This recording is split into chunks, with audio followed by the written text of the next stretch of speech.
ছেলেরে প্রশ্ন করে, তোর কাছে তোর বউ বড় না আমি বড়? আছে না নাই?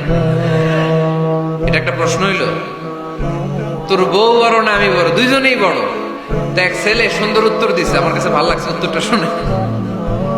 এক মা প্রশ্ন করছে, তোর এতদিন আমি লালন পালন করে বড় করলাম, জীবন যৌবন তোর জন্য শেষ করলাম, আজকে বউ পাইয়া বউ তোর আপন হয়ে গেল।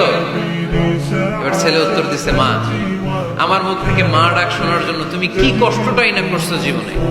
10 মাস আমারে পেটে ধারণ করলা, খাইতে পারো নাই, বমি করছো, খালি ওষুধ খাইছো, তোমার পেট কেটে আমারে বের করা হয়েছে, 2 বছর আমারে দুধ খাওয়াইছো, পেশাব পায়খানা পরিষ্কার করেছো, বয়স যখন 3-4 তখন তোমার আমি মা ডাকছি। এই মা ডাকটা শোনার জন্য তুমি এত কষ্ট করছো, আর আরেকবারের মাইয়া এই ঘরে আইসাই তোমার মা ডাকা শুরু করছে।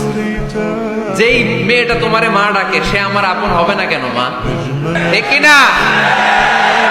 তো যে আমার মারে মা ডাকে তার স্থান তো আমার কলিজায়। শাশুড়ি আম্মারা যারা আছেন, প্লিজ বৌমাদেরকে কষ্ট দিয়েন না। অনেক শাশুড়ি আছে, পান থেকে চুন খসলে রেগে যায়, পদে পদে স্ত্রীর ভুল ধরে, বউয়ের ভুল ধরে, আছে না নাই? এটা করবেন না। সে তো নতুন, আপনার অনেক এক্সপিরিয়েন্স হতে তার সময় লাগবে, তাকে সময় দিন, তাকে ভালোবাসুন, ঠিক কিনা? না বুঝে সামান্যতে বৌমারে বদদোয়া দেয়, এরকম আছে না নাই? কিন্তু বুঝতে চায় না, বৌমারে যদি বদদোয়া দেয় তাহলে তার নিজ ছেলের পরিবারের ক্ষতি, পেটে ধরা যে ছেলে, ছেলের পরিবারের কিন্তু ক্ষতি, তার আপন নাতি নাতনিদেরই ক্ষতি। আওয়াজ করে বলেন ঠিক কিনা? বৌমাকে বদদোয়া দিয়েন না। বৌমাকে নিজের মেয়ের মতো দেখবেন। সমাধান আমি দিচ্ছি। কেমন দেখতে হবে? নিজের মেয়ের মতো। নিজের মেয়ে সকালে ঘুম থেকে ওঠে 11টা, ওইটা সমস্যা নাই। বৌমা কেন উঠলো না, ওইখানেই ঝামেলা, আছে না নাই? মেহেরবানি করে আপনার বৌমাকে আপনার নিজের মেয়ের মতো দেখেন। নিজের মেয়ের যেমনি আদর করেন তাকেও অমনি আদর করেন।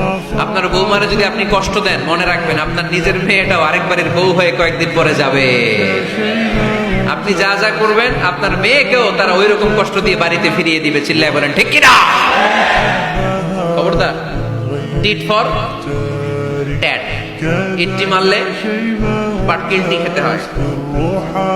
এজন্য শাশুড়ি আম্মা জানারা যারা আছেন, বৌমার সাথে খারাপ আচরণ করবেন না মেহেরবানি করে। তাকে আপনি কষ্ট দিলে আপনার নিজের মেয়েটাও আরেক বাড়ির বৌমা হবে, সেও ওই বাড়িতে এই কষ্টগুলো ভোগ করবে। এগুলো যখন আপনি শুনবেন তখন আপনার চোখ দিয়ে পানি পড়বে কি পড়বে না?